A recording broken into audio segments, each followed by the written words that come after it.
Olá, amigos. Vamos dar início à 10ª aula do curso sobre o livro O que é o Espiritismo, de Allan Kardec.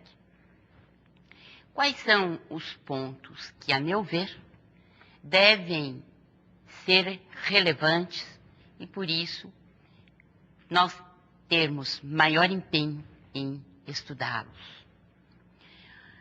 Dentro desse diálogo com o cético, Allan Kardec coloca questões muito importantes para nós. A primeira delas, a meu ver, é sobre as qualidades do bom interlocutor. Por que eu digo isso? Porque muitas vezes temos diálogos improdutivos. E Kardec nos ensina o que é um bom debate, nas entrelinhas. Porque o que ele fala desse interlocutor? Meramente, você vê o respeito com que ele se dirige a Allan Kardec. Isso já é um ótimo começo. Na resposta, o codificador fala sobre a necessidade, ou melhor, que ele tem prazer de responder às questões que são feitas com sinceridade e sem preconceitos. São duas qualidades, assim, primordiais para que as respostas sejam feitas, né, com qualidade também. E o que é importante nesse debate é um ingrediente fundamental que Allan Kardec coloca. Qual é? A humildade. Por que eu digo isso? Porque ele diz que não terá dificuldades para responder às perguntas formuladas. No entanto, ele não tem a pretensão de esgotar os assuntos. Por quê?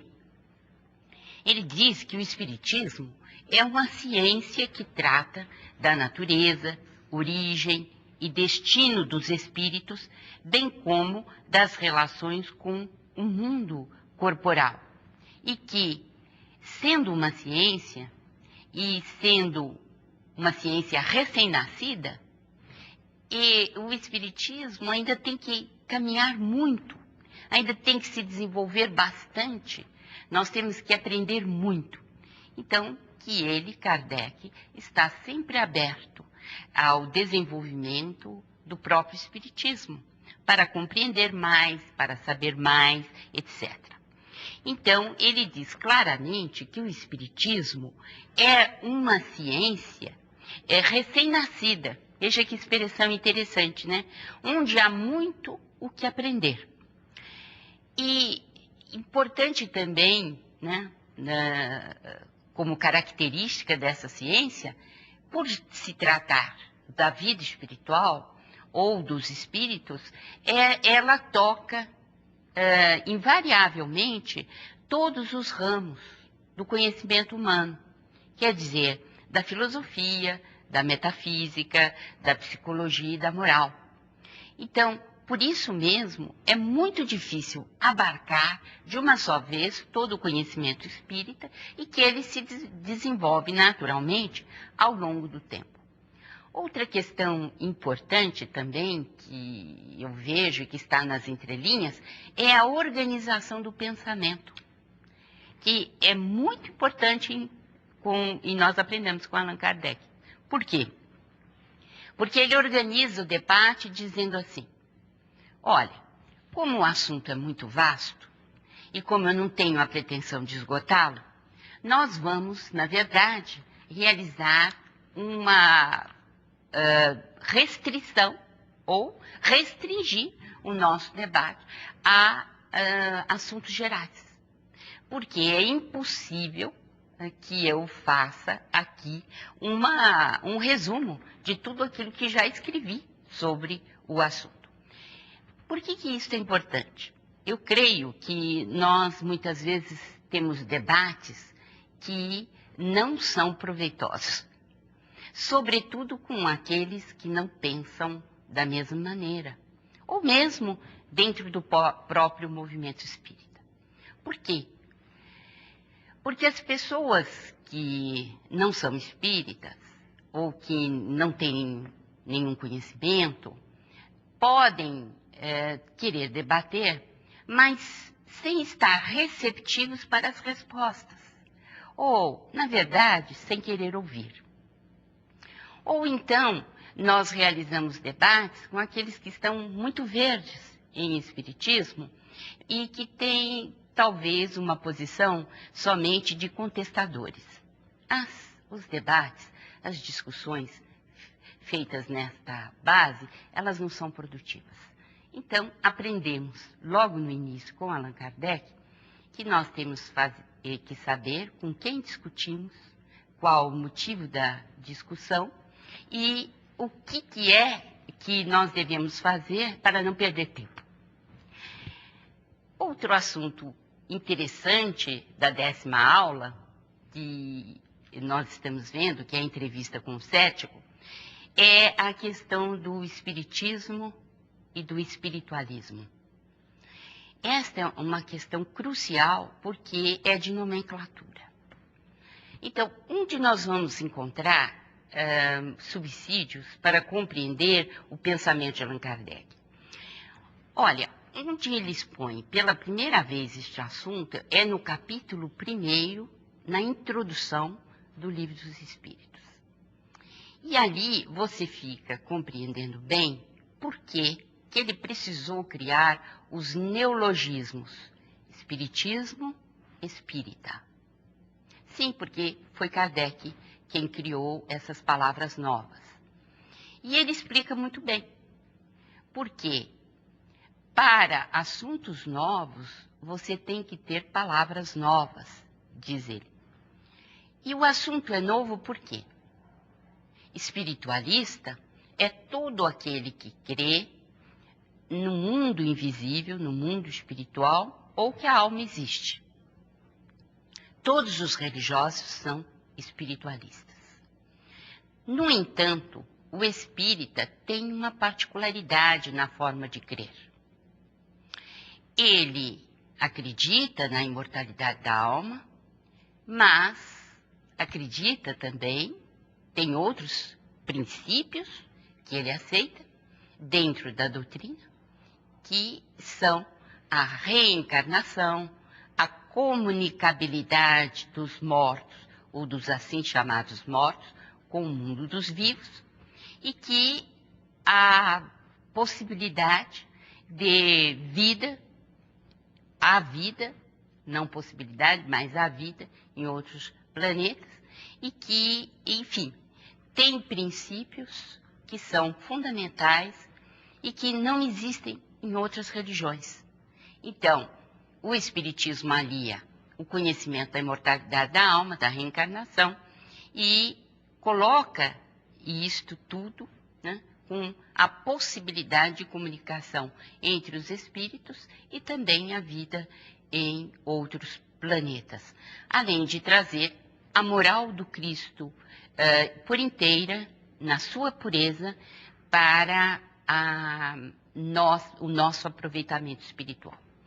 Então, Kardec foi muito claro quando ele criou esses termos, né, espiritismo e espírita, para designar aqueles que aceitam a imortalidade, a reencarnação, a comunicabilidade dos espíritos, etc. Como eu disse, no primeiro capítulo do Livro dos Espíritos, logo na introdução, você vai ver a explicação do codificador. E ele o faz também agora. Mas tem um assunto interessante nesse particular. É que os anglo-saxões espíritas, eles continuam a se denominar espiritualistas, né, e pertencerem eles ao espiritualismo. Porque nos primórdios do espiritismo, o nome utilizado na Norte América, onde surgiram os primeiros fenômenos, foi espiritualismo moderno. E o termo espiritismo criado por Allan Kardec, obviamente, veio depois. Seria interessante que você lesse obras subsidiárias e que trazem informações sobre os primeiros tempos do Espiritismo, porque os fenômenos de Hydesville, em 1848, fenômenos mediúnicos de efeitos físicos, com as irmãs Fox, mudaram praticamente a fase, né, da doutrina da comunicação dos espíritos com os chamados vivos, os habitantes da Terra. E nós dizemos isso por quê? Porque a gente precisa compreender melhor o que se passou naquela época, quer dizer, como se os espíritos batessem literalmente à porta dos homens e chamassem a atenção para o mundo espiritual. O mundo espiritual, então, começou a se apresentar e foi o início de uma nova era. Isso nós temos declarado por um espírito, através de uma das irmãs Fox, em que ele dizia claramente que era o início de uma nova era. E o que isto tem de importante, né? É que houve uma verdadeira invasão de espíritos com uma finalidade, como eu disse, chamar a atenção das criaturas humanas para o fenômeno espiritual. Mas mais que isso, passar conhecimento, transferir conhecimento do mundo invisível para o mundo material. Então, nós aconselhamos as mesas girantes e o espiritismo de Zeus Van Tuyl. Nós aconselhamos também o livro Conhecer a Parapsicologia, de Paula Giovetti, e Irmãs Fox, do Jorge Rizzini, e outros que você conseguir. Não se esqueça também de dar uma olhada na Revista Espírita, porque a Revista Espírita de agosto de 1868, ela explica como foi o aparecimento do Espiritismo. Porque, sem dúvida, esses primeiros fenômenos, eles, chamados de espiritualismo moderno, eles deram início ao surgimento, eles deram início às ideias que foram desaguar no Espiritismo. Outro assunto interessante que o cético, o visitante ou o interlocutor coloca para Allan Kardec é a questão da dissidência. O que ele quer dizer? É que ele contesta o Espiritismo como ciência. E contesta por quê? Porque ele diz que o Espiritismo, se fosse realmente uma ciência, não teria tantas dissidências entre os seus adeptos com relação à interpretação dos fatos espíritas. Mas nós queremos dizer que as respostas de Allan Kardec foram muito inteligentes, como sempre, e de muito bom senso. Então, ele minimiza inicialmente essas divergências. Ele diz que são muito menores do que a gente pensa, porque dissidências muito maiores existiram no seio da Igreja Católica. Que essas dissidências, elas são naturais também, porque o Espiritismo é algo novo no mundo, né? Os fenômenos eram completamente desconhecidos à época e pensou-se, então, em interpretá-los, né, à luz da ciência, mas que isso demandava tempo. E demandava tempo porque a questão básica é desenvolver-se esta ciência, né, e ao longo do tempo a gente saber a real fonte ou origem desses fenômenos. E isso não era algo simples. Então, o espírito de união e concórdia que fala Allan Kardec, ele é muito importante para nós raciocinarmos dentro do próprio movimento espírita, né? E a última questão é o fenômeno mediúnico. Se o cético pergunta, o visitante ou interlocutor pergunta, se não existe uma outra origem, né, para esses fenômenos mediúnicos que não sejam a questão dos espíritos, porque ele dá a entender que pode haver como que uma trapaça, como nos casos de magia, de feitiçaria, enfim, aqueles que surgem não com a interpretação de que sejam espíritos, mas outro tipo de origem.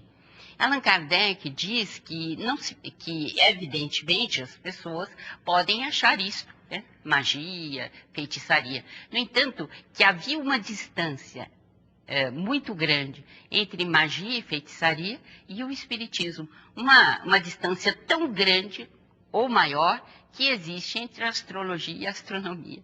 Então, inteligentemente ele diz que existem espíritos realmente cientistas, criaturas humanas que se dedicam à ciência e que podem comprovar ou podem dizer da realidade dos fenômenos espíritas, que nada tem a ver com a fraude ou com ilusionismo ou algo assim.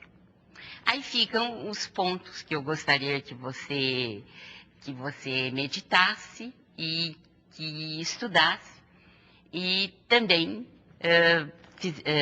fizesse parte ou consultasse a bibliografia ao final. Até mais, até a próxima aula.